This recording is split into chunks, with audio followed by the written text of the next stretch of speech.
मैं भारतवर्ष का हरदम सम्मान करता हूँ। इस मिट्टी की खुशबू का ही गुणगान करता हूँ। मुझे चिंता नहीं है स्वर्ग जाकर मोक्ष पाने की। मुझे चिंता नहीं है स्वर्ग जाकर मोक्ष पाने की। तिरंगा हो कफन मेरा यही अरमान रखता हूँ। तिरंगा हो कफन मेरा यही अरमान रखता हूँ। हम भारत के लोग हर साल 26 जनवरी को झंडोत्तोलन करते हैं, गणतंत्र दिवस मनाते हैं, रिपब्लिक डे मनाते हैं। लेकिन आज के दिन हमारा देश झंडा फहराने के साथ साथ पूरे विश्व को अपनी ताकत का परिचय देता है। आखिर क्यों ऐसा होता है? हमारा देश, हमारा शक्तिशाली भारत, आज हम हाजिर हैं इसी बात को लेकर। हमारे देश के पास कितनी मिसाइलें हैं, कितने बम हैं, कितने बंदूक हैं, कितनी सेना है, आज हम इसी चर्चा को लेकर आपके समक्ष हाजिर हैं अमर लोक ज्ञान चैनल के माध्यम से। और मैं हूँ रमेश शर्मा, आप सबको नमस्कार करता हूँ।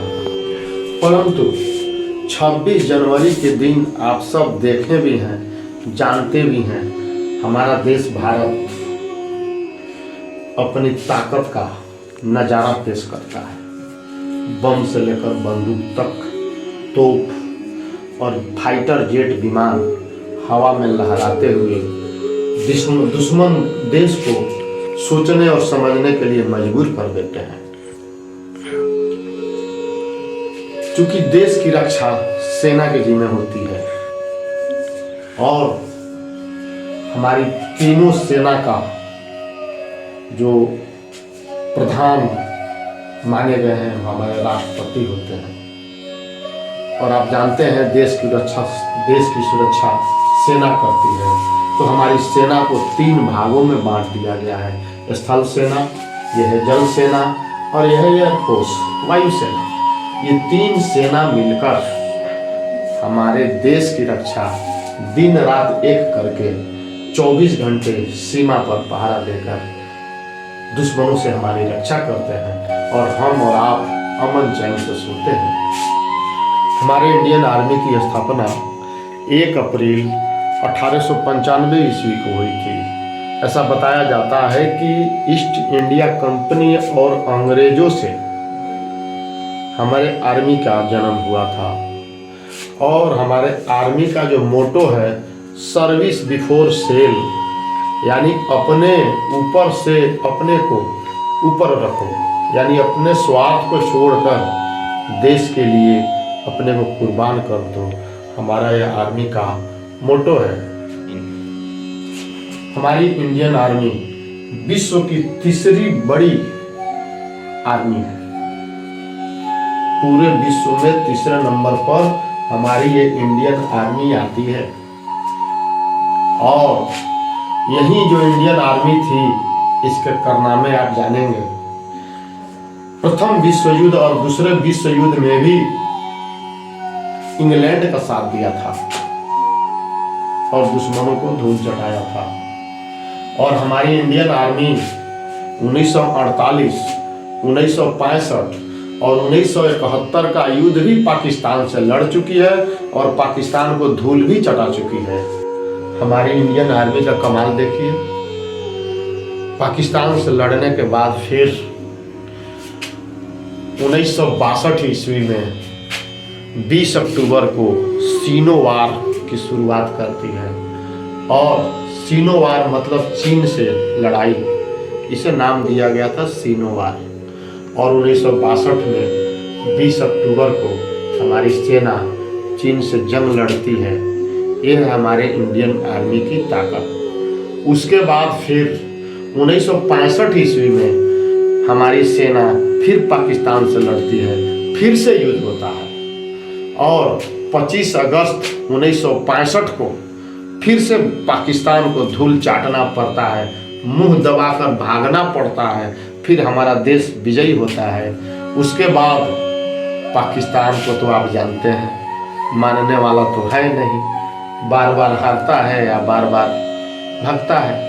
फिर टकरा गया और उसके बाद फंसा लिया कारगिल युद्ध में। 1999 ईस्वी में फिर से युद्ध होता है पाकिस्तान के साथ, और हमारी सेना अगस्त 26 जुलाई 1999 में हमारी सेना फिर कारगिल युद्ध में विजय प्राप्त करती है और फिर इस पाकिस्तान की हार होती है। कट।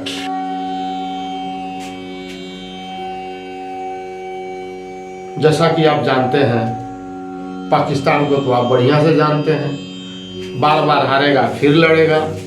कारगिल के बाद हार हुई, नहीं माना, तब जाकर के 2016 में सर्जिकल स्ट्राइक करना पड़ा। 28 और 29 सितंबर को 2016 में सर्जिकल स्ट्राइक हुआ और भारत पाकिस्तान के घर में घुसकर सर्जिकल स्ट्राइक किया। और उसके बाद क्या क्या हुआ आप सब जो है बड़े विस्तार से इसको जानते हैं। इंडियन आर्मी के साथ साथ इंडियन आर्मी के बीच से ही कुछ खास किस्म के सेना को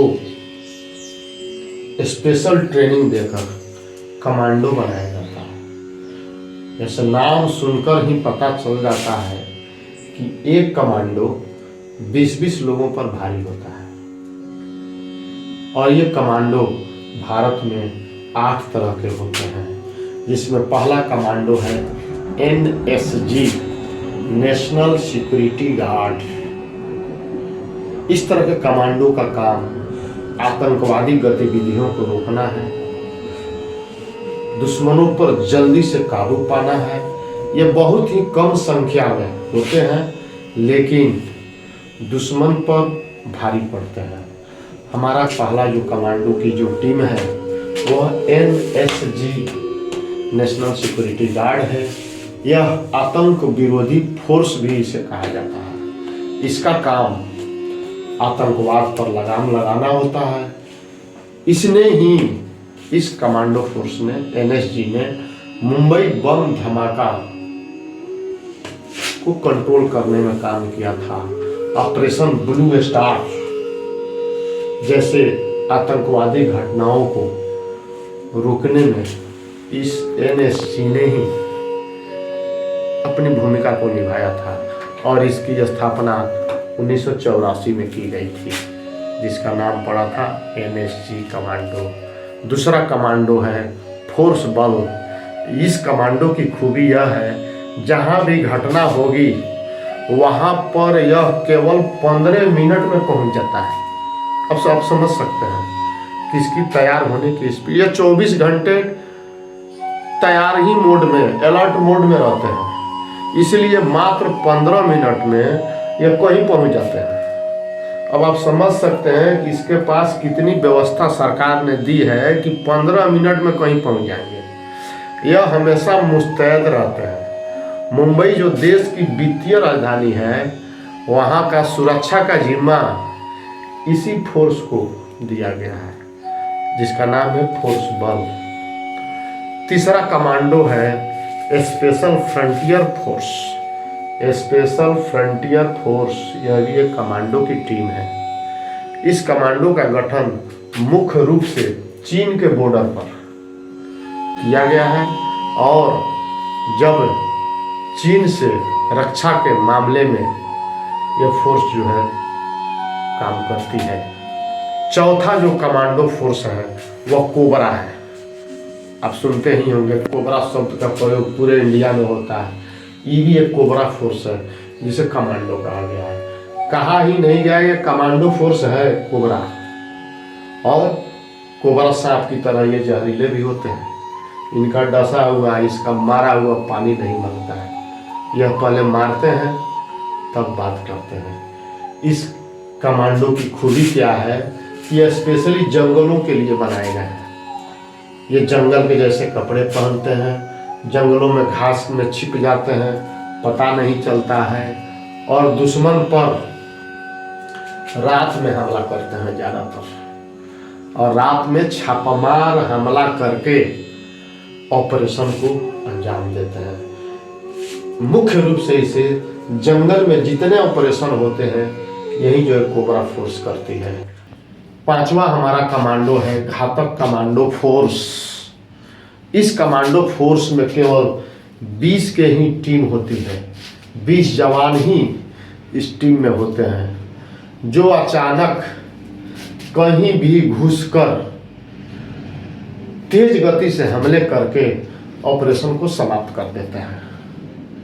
छठा कमांडो की जो टीम है जिसे गरुड़ कमांडो फोर्स कहते हैं, ये गरुड़ कमांडो फोर्स स्पेशल हवा में ऑपरेशन करने के लिए बनाया गया है।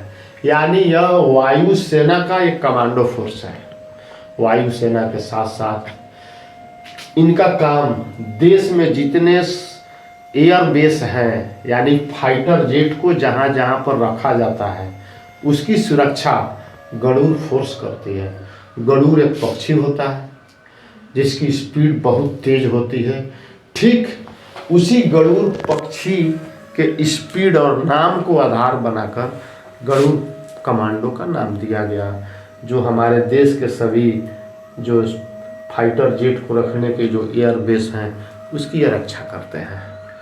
उसके बाद सातवां जो हमारा कमांडो जो फोर्स है वह जो है para commando. Para commando force जो है 1965 में भारत पाकिस्तान युद्ध के समय इसकी जो है स्थापना हुई थी।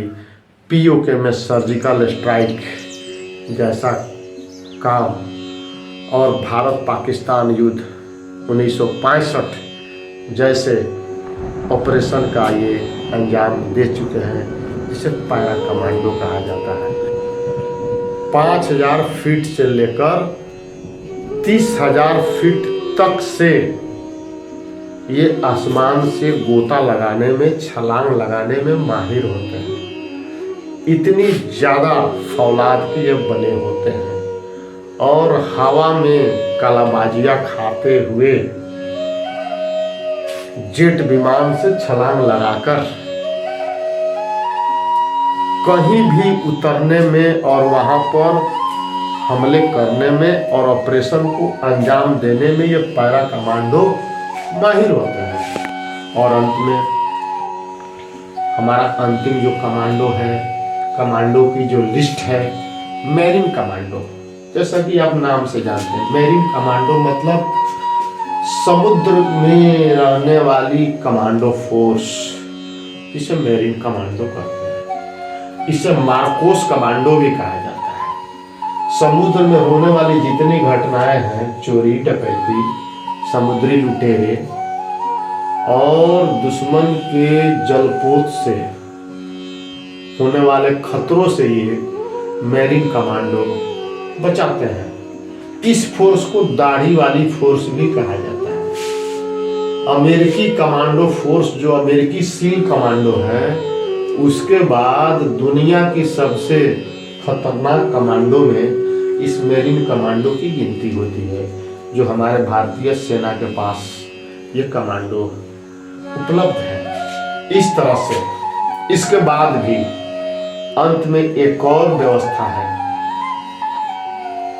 जो लड़ती नहीं है, बंदूक भी नहीं चलाती है, लेकिन पर्दे के पीछे से हमारे देश की रक्षा करती है, जिसे आप जासूसी संस्था कहते हैं और उसका नाम है raw, research and analysis wing.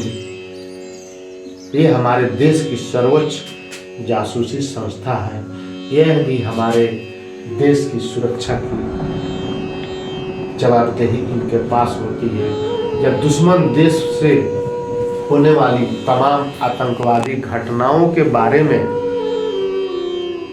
सेना को और रक्षा विभाग को सूचना देते हैं, रॉ के बारे में हमारे देश का बच्चा बच्चा जानता है।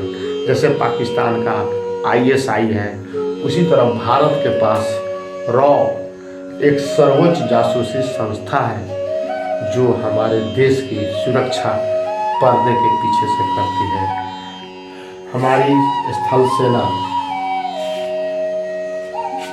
जमीन से तो रखवाली करती ही है, लेकिन इसके मदद में टैंक, हेलीकॉप्टर, ये दोनों काम करते हैं, इसका सहयोग करते हैं। हमारे पास टैंक की संख्या 4426 के आसपास है, जिसमें अर्जुन T-92, अर्जुन 792, भीष्म T-19, अजेय T-72, पिनाका, वज्र, धनुष और होवित्जर जैसे एक से एक खतरनाक टैंक हमारे भारत के पास मौजूद है। यह है हमारे टैंक की ताकत। अब उसके बाद भारत के पास बख्तरबंद वाहन भी है, जो सेना को उसमें रख करके एक जगह से दूसरी जगह सुरक्षित पहुंचा देते हैं। इसके अलावा स्थल सेना की मदद हवाई मार्ग से हमारे हेलीकॉप्टर भी करते हैं, जिसमें भारत में बना ये जो है ध्रुव हेलीकॉप्टर जो हवा में उड़ता है, अपाचे है, चिनूक है, या किसी भी जगह पर कभी भी रात हो या दिन हो, मौसम कोई भी हो, उसमें जाने, उड़ने और सामान को पहुंचाने में हमारी सेना की मदद करते हैं। चिनूक और अपाचे तो आज के युग के लिए, लड़ाई के लिए सबसे बेहतरीन हेलीकॉप्टर की श्रेणी में आते हैं। कि आप हमें इजाज़त दें, और चलते चलते आपसे निवेदन होगा, क्योंकि एक एक वीडियो को बनाने में काफ़ी लंबा समय लगता है, आप कृपया हमारे हौसला को बढ़ाने के लिए, देश की आवाज़ को बुलंद करने के लिए, देश की ताकत को बुलंद करने के लिए हमारे चैनल को सब्सक्राइब करें, लाइक करें और तमाम अपने देश के नागरिकों तक शेयर करें। इन्हीं सब उम्मीदों के साथ आपसे इजाज़त चाहता हूँ। जय हिंद,